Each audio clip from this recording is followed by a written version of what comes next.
deal about my name, because when I'm growing up, we go to Manhattan to visit my grandfather, and my name's John Wilder, John O.D. Wilder. I know my birth certificate says father's name is John Wilder. It says mother's name, Dorothy G. Wilder. But when we go to my grandfather's house, the name on the door says Wasylyshyn, W-A-S-Y-L-Y-S-H-Y-N. And I say, how come our names are different? My dad says, tell you later. We go visit my mother's parents, and her name was Dorothy Grew. But the name on that door says Grukowski. And I kept asking him, what's the deal with the names? And I get that parental hand wave. We'll tell you later, when you're older, when you can understand. Well, older came when I was 11, when my parents applied for passports. My dad gets his passport. They reject my mother's application. They say the name on her marriage license doesn't match the name on her birth certificate. Oops. All hell breaks loose. And I finally get the story about my name. So it seems with respect to my father, when I told you he goes off to war, he was John Wasylyshyn. Graduated high school, he was John Wasylyshyn. During the war, when he gets his Bronze Star, Sergeant John Wasylyshyn. And he comes home in 1945 and he says, I gotta change that name. He said, I hated it. Everybody called me wishy-washy. Nobody could spell my name. He says, I gotta get a new name. And I met this guy named Wilder with an I while I was in the war. And he said, so I decided I like that name. So I'm gonna be Wilder, but I'm gonna use the Y's out of Wasylyshyn. And he sticks with his story his whole life, even though it just seems like nothing. Doesn't make sense. But now we're left with my mother and the birth certificate and the marriage license. And it seems that when my mother was born, she was Teodosia Josie Gruchowska. And she gets to the 3rd grade class and she's got this German woman who's her teacher. And the German woman says, can't be an American with a name like that. Teodosia in German is Dorothy. And Gruchowska, well, I can fix that. Whack! You're Gru. And of course, when you think about that, my father changes his names before he gets married. When those two get married, my mother becomes, drum roll please, Dorothy Grew Wilder.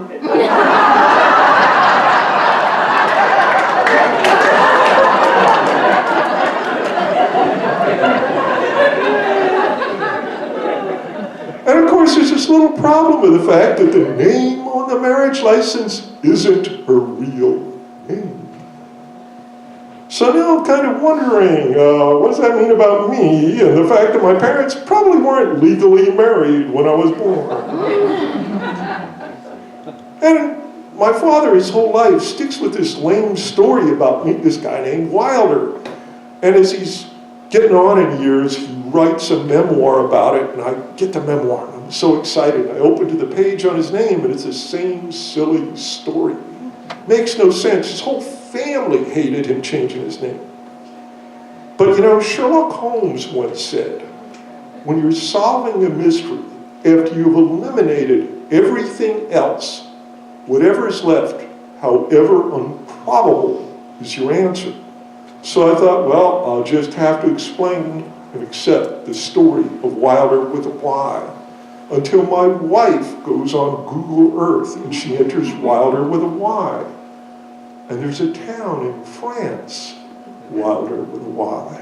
So I go back to my father's memoir and I follow his line of battle in World War II, and he lands in France on D+2 and he fights across northern France, all the way to Holland and Germany.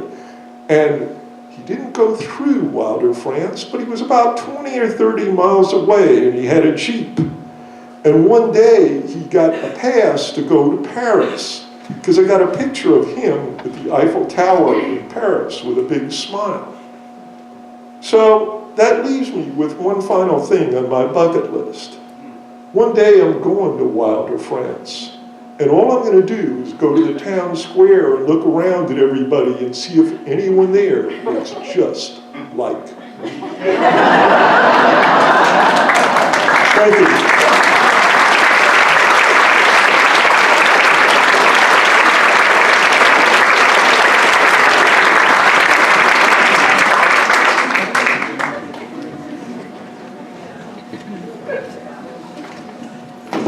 Once again, Google solves a mystery. Oh, thanks, John. That was a great story. Our next teller, Ellen Wolfson, loves the art and honesty in storytelling and has performed with Urban Tellers, Seven Deadly Sins, Bold Voices, and Roar. She worked at Clackamas Community College as a faculty member in the counseling department for 37 years. Wow. I bet you got some stories from there. She plays music in the Chica Marimba, an all-women's Portland Marimba band, and lives on 15 acres with her partner and sweet golden retriever. Please welcome Ellen telling Mystery Girl.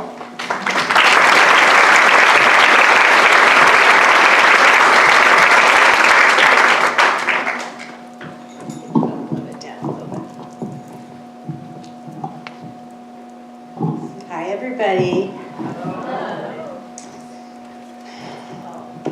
When I first met my daughter, these are the clothes she had on. A dress that was a hand-me-down, that was too big for her, and these parochial, scuffed-up shoes that didn't fit her either. These weren't even her best clothes, these were her only clothes, and she came with nothing else. When I was a young mother and raising my daughter, I would hear all these mothers around me say, "Wow, my daughter made the honor roll, and I'm gonna go out and get a bumper sticker for my car." Well, my daughter, she got an internship at Nike. Well, my daughter and her friends, they're gonna take a gap year from high school and they're going to volunteer in Mexico. Well, what I heard myself saying was that my daughter isn't going to do any of these things and she'll never be able to. I was 24 and I was pregnant and I was so excited to start my family. I had two goals. One was to have a child by birth and the other one was to adopt 13 children from Latin America and start my own backyard orphanage. So I looked around and I saw these pregnant women and they were beautiful and glowing and they had all these children and I thought, oh my gosh, I want to be just like them. Well, very quickly into my pregnancy, I was ordered by the doctor to lay flat on my back because I had an incompetent cervix. So there I was, laying in bed, laying on my back, looking up at the ceiling, and thinking and hoping I would still have this healthy baby and start this dream family. Well, 6 months into that pregnancy, it was Christmas Eve, and my wonderful friends were in the living room singing me songs, we were talking, and boom, all of a sudden I went into early labor. I was rushed to the hospital. I gave birth to a baby boy who died immediately. And his name was Forrest. Well, you can imagine, I was 24, I was devastated, I was so scared, and this dream of having this family was gone. Plus, I was on a ward where all these mothers were having these beautiful, brand new babies. Well, the next day I was hysterical crying, and I went home and I cried every single day for a year. After the year, I said to myself, Ellen, get back up, keep moving. So I did. I got back up and I said, okay, I'm going to start my dream by adopting my child from Latin America. Well, I had been in Latin America for many years visiting, and I had seen hundreds of kids. They were selling flowers on the streets. They were begging for food. They were sleeping on the church steps. And I would look into their big brown eyes and I would say, someday I'm going to be a mother to one of these kids. Well, this time, instead of having sex to get pregnant, I got to go to pre-adoption classes to make sure I would be a good mom. And after 3 months of being in these classes, I was handed a stack of photos of children from Colombia, South America that needed a mother. I was so scared and so excited. I went through the pictures. I saw Juan, Eduardo, Ernesto, and there she was, Maria. And I said, oh my God, that's my daughter. I know that's my daughter. So the picture had this little girl with red high-top tennis shoes, really scuffed, dirty knees, a pink dress too tight for her, greasy, short hair, and then her eyes were just big glitter eyes, and her smile was amazing, and it melted my heart. And I can only say from that picture, I knew I was going to be her mother. Well, I waited 9 months, and I heard from the agency, come get Maria. You are her mother. And I had written, I'm a social worker, I had written, well, what happened to Maria? Who is she? And they only knew 3 things about her. She was 3 years old, she had been abused, and that she had trouble speaking. Well, I said to myself, okay, I can do those 3 things. That's my daughter. I got on a plane, I got to Columbia, I was nervous, I was like far away from home. I was really scared walking to the agency. I was scared for Maria because I was thinking, what is she going to think? Will she cry? Will she scream? I'm white. I'm taking her away from her culture. Took a deep breath. I walked into the room, and the social workers, it was chaotic in there. They were running around. The phones were ringing, paperwork everywhere. I kind of looked around to see if Maria was there. I didn't see her. And they told me that a Jeep had gone to get Maria, but they wanted to talk to me about 2 serious things. One was, did I want to buy my new daughter diamond earrings at the end of the day? Oh. Yeah, I said, oh, too. And what kind of education was I going to provide for her? And I thought to myself, diamond earrings and education, how did those get together? And no one really cared about Maria. She had been on a waiting list for a long time. She had dark skin. They didn't even know much about her. Well, all I wanted was Maria. And in came Maria, and she was the opposite of everything I thought. She was happy, excited, laughing. She crawled on my lap. She looked in my eyes. She touched my face. I gave her a doll, and I was like, oh my God, I'm in love with Maria. She's adorable. And I started playing with Maria, and I looked at her, and I realized, I don't think she's 3. She has her permanent teeth. And I thought, she kind of looks like a kindergartner in our country. Then I started trying to talk to her, and I thought, I don't think she's speaking Spanish. I don't really understand what she's speaking. Indigenous dialect? I don't know. So I looked at the social workers, and I said, Maria, I don't think she's 3, and I don't think she's speaking Spanish. And they looked directly at me, and they said, Maria is 3, and she's speaking Spanish. And I knew that was a lie, but you know what? It didn't matter because I just wanted to be Maria's mother. What was I going to do? So I just wanted to leave. Maria and I left there, and we were together. I was so in love with this big, brown-eyed, spirited girl. And I started to watch Maria. Immediately, she started darting in and out of cars and almost got hit by the boulevard. And I thought, wow, Maria has not been around cars. We got to our hotel swimming pool. I put a little bikini on her. I non-verbally, do you know how to swim? Mm-hmm. She jumped in the pool, she started drowning. And I thought, holy shit, I gotta save her. And I save her, she does it again. And I think, wow, my daughter has not been exposed to much, or her safety skills are missing. Well, Maria came with nothing. She came with no clothes, no toys. I had sent her those things. The social workers and the staff there had taken them for their own children. She came not knowing her colors, not knowing her numbers, really didn't know her full name, and she didn't really have a sense of the world around her. I remember giving her presents that very first day. They sat on her lap. She had never opened a present. She said, gracias, and just stared at me.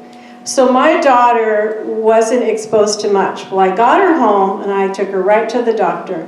And what the doctor said to me is, your daughter is not 3. Maria is 7, 8, or 9. And I was like, really? Wow, okay. Then I took her to all these language specialists. I brought in somebody from the out-of-state, and they said, Maria doesn't speak Spanish, Ellen, and she's not speaking an indigenous dialect. We don't know what she's speaking. I think she's made up her own language. Well, as a mother, I said, okay, we're going to start from the beginning. And I rocked her, and I loved her. She loved her new home. And the very first week, she was upstairs in her new room, and I was in the kitchen, and it was a little bit too long. I got that mother feeling like I better go get her, find out what she's doing. I walked up the stairs, and she was walking down the stairs, and she had, I noticed our family cockatiel bird on her shoulder. And as I got closer, I said, oh my God. She has plucked out every single feather of our family bird. And she was telling me she was hungry and she was going to eat it for dinner. I know, it was an and I didn't know who to feel worse for, the bird, who was just like shaking and bawled, or for myself, because I wanted to ask myself, why don't I have a daughter who just came up to me and said, hey Mom, I'm hungry, can we go to Safeway and buy a roasted chicken? But no, I had Maria who was going to eat our family bird. Well, after that, I thought to myself, how does a kid get to be 7, 8, or 9 and not have a language? And really, how does a kid not know about anything about life like Maria? And I soon found out within a few years that Maria was seriously brain injured. And her brain only had her programmed for the present, for the moment. Well, it started to make sense with me because Maria was very zen. She was only in the moment. And everyone I know in North America and my friends, they're trying to get in the moment. They're trying to do yoga, meditation, simplify. Well, I had this Zen daughter, but I was the opposite of a Zen mother. I was never in the moment. I didn't have time for yoga. I needed meditation, but I actually thought I should get medication so I could deal with Maria. Well, after the plucking of the birds in the next many years, Maria continued to be this spirit that is just all heart, but she also continued to do very dangerous things. She flipped her car 2 times in the air, was life flighted to the hospital. She got fired from every job she ever applied for. She brought home a homeless man and announced to the whole family, Mom, I'm going to marry him, but she forgot to tell us he was on mugshot.com. So I thought, that's it. I need to hear what happened to my daughter. And so I got on a plane. I went back to Columbia. I walked the streets of her neighborhood and went to the adoption agency.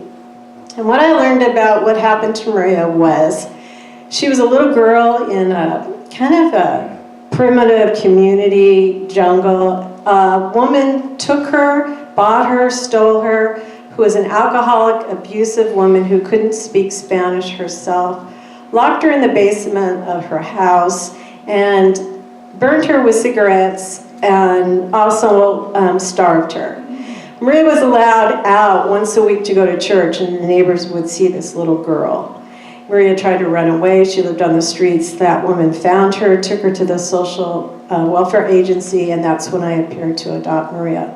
When I heard that story, I was heartsick, and I was disgusted, and I was done with Columbia. I got on the plane, and as I was flying home, I thought about that me, the young 24-year-old that was so excited to start this family. And what a blessing to have gotten Maria. And now I think about me being 65 years old, and Maria is a complete, wonderful spirit on the earth. And I remembered all these moms that were getting these bumper stickers that I never got to have because my daughter didn't fit into that kind of bumper sticker. But if I could do a bumper sticker today, I would say that my daughter made the life's honor roll. She had a horrendous beginning that most kids would never have, but she is a blessing on this earth. Thank you.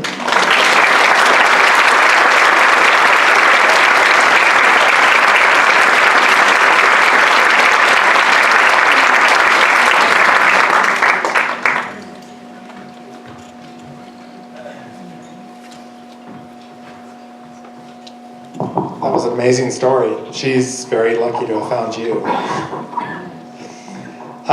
Okay, our last teller is, so I have to raise this up.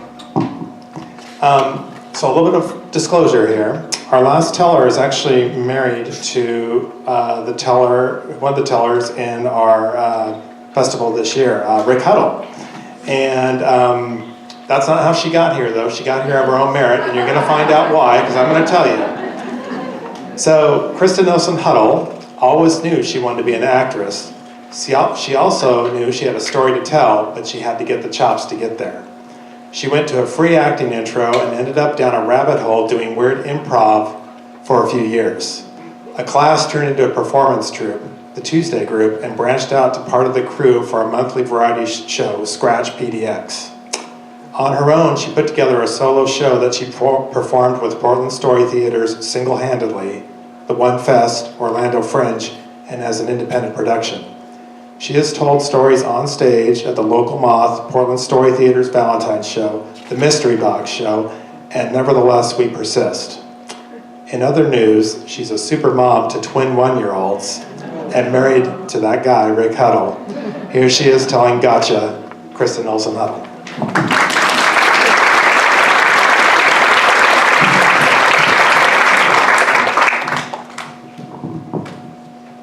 Great.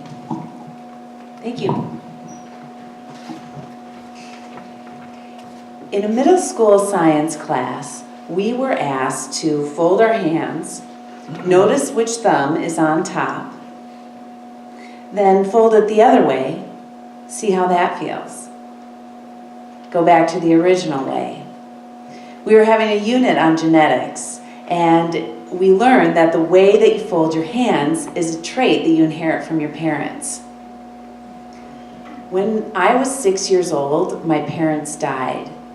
And so sitting there in that science class with my hands folded, I was suddenly overwhelmed with a feeling of connection. I felt like somehow my parents were alive through me, through my genetics. I came across a blog. A young woman wrote about her experience being adopted. She wrote that her family celebrates something called the Gotcha date. It's the date that she legally became a member of her family. And they celebrate it every year with a cake and a party. And she wrote that there's a layer of sadness for her because there's inherent loss associated with this date for her, but nobody talks about it. Now, what do these two stories have in common? They were my arguments. My husband and I had just given up on trying to become pregnant. I was 43. We worked on it for 6 years. And y'all, we worked on it. No, really, it was actually kind of amazing to focus on something like this with your partner. It can bring a lot of energy and enthusiasm to it. But on the other side of the same coin, it was 6 years of disappointments, doctors, and denial. And we were deciding, should we try to adopt a baby or should we try in vitro fertilization, also known as IVF? And my husband and I agree that we have a lot to offer a child in need of a family, but it was these two stories that were pulling my heart in the direction of IVF. And when I pitched it to my husband, he wiped a tear, gave me a hug, and we decided to move forward with the process of IVF. There's two basic processes to do IVF. So the first process is where you try to create embryos. And the second process is when you try to take those embryos and become pregnant. And the first step, we started with the hormonal intervention, which is shots, all these drugs you have to take for about a month, and then there's a surgery, and then we had a meeting with our doctor, and we were discussing our options, because you see, we wouldn't be moving on to the second process. We had what you would call a failed IVF cycle, and we didn't make any embryos that we could use. And the options that we were looking at was we could try again, we could work with an egg donor, we could do this other thing with an egg donor and a male donor, but honestly, I wasn't really listening. I was just so disappointed. I had so much hope. I really thought this was going to work. On the way home, in the car, my husband mentions, I think it'll be kind of fun to look through that binder of egg donors and see what catches our eye. And I was like, I hate her. I don't care who she is. She's like, oh, I'm so young, I'm so fertile, I'm attractive, smart. I just have so many eggs, I don't know what to do. And I felt like my husband and I devolved in that moment, and he was like, the caveman, you know, like, must spread seed. And I was like, stay away, bitches. Well, when I was so young and so fertile and had so many eggs, I didn't know what to do. I was drinking a lot and doing whatever drugs came my way. And I spent about 10 years getting wasted, and then I spent another 10 years recovering from the previous 10 years. And it's not unusual to blame oneself when one is faced with a disappointment like this. And I think about those years, and I thought I was being so carefree, and I was really being careless. And I thought, it doesn't matter, and we're all just rock stars. And in that moment that I decided to try heroin, did I not realize I had made a deal with the devil? I had just signed my fertility away in order to get high.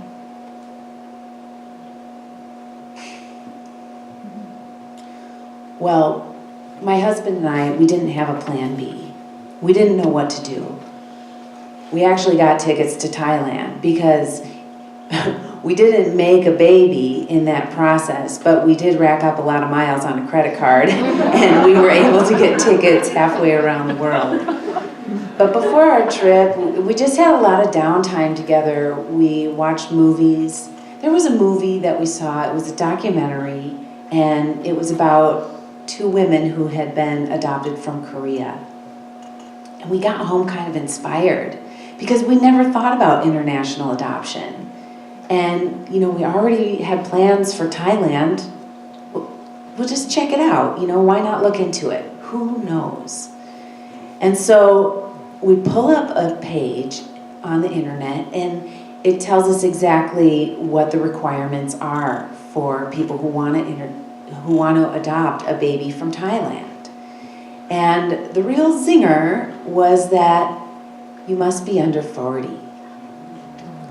And so we check other countries, and ultimately they say the same thing in so many words. There's like strange wording like combined age must be under 90, or the woman has to be under 35, but the man can be old as God, you know, like whatever. So we check South America, we check African countries, we check European countries, and we do not meet the age requirement for anywhere to adopt a baby. And I knew my clock was ticking to become pregnant, but I didn't know that it was ticking for adoption.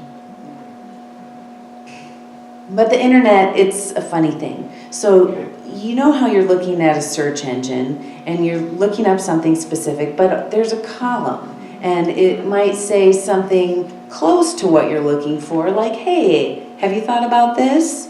I'm trying to collaborate with you over here. And my husband reads, embryo adoption. What's that? But our wheels are turning, right? Because we were trying to make embryos, and a lot of people do. And they make 5 embryos, 15 embryos, 25 embryos sometimes. And he reads on, there are banks of frozen embryos in Tennessee and Colorado. I'm getting excited. Should we go there? Wait, maybe we can have a frozen embryo shipped to Portland. And we can work with the clinic right here that we've been working with all along. You know, Amazon Prime has shipped weirder things.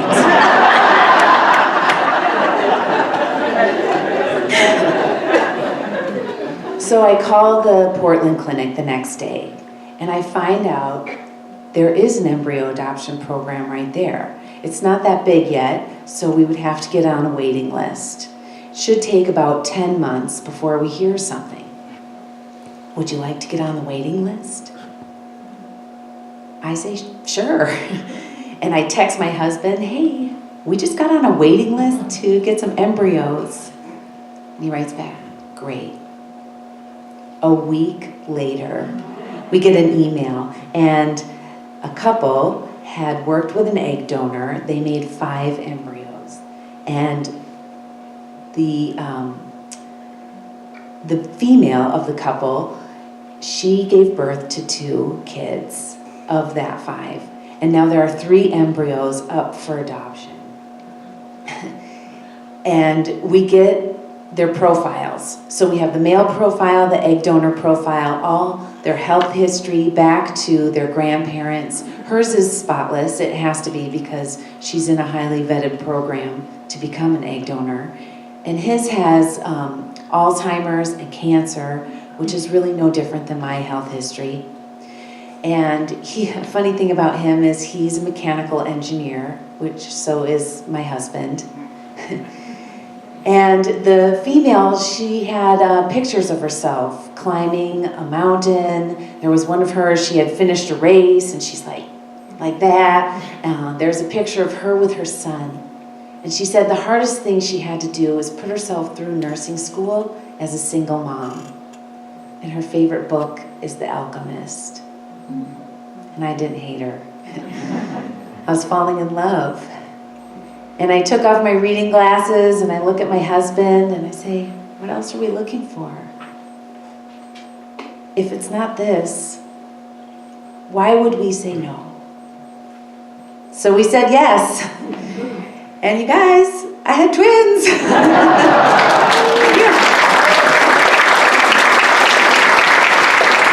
Marlo and Gus. They're 1.5 years now. And you know, when I think about all those mistakes that I thought that I made and all those things that I thought were important to me, I am so glad it didn't work out any other way, because then I wouldn't have Marlo and Gus. And you know, that gotcha story, I had a negative reaction to it at first, and I think partly because I don't like that word gotcha. You know, I thought it was like, oh, when you catch somebody who didn't want to be caught, or you trick somebody, gotcha, you know. And it turns out I say gotcha to my kids all the time. When they're crying and I hold them. When they slip, I'm there. Or when they're trying to get away from me and I run after them and catch them, I tell them, I gotcha. And when I lay down on the floor and they come to me from different corners of the room and they nuzzle their faces in my belly, it's like I can hear them say, I gotcha. Thank you.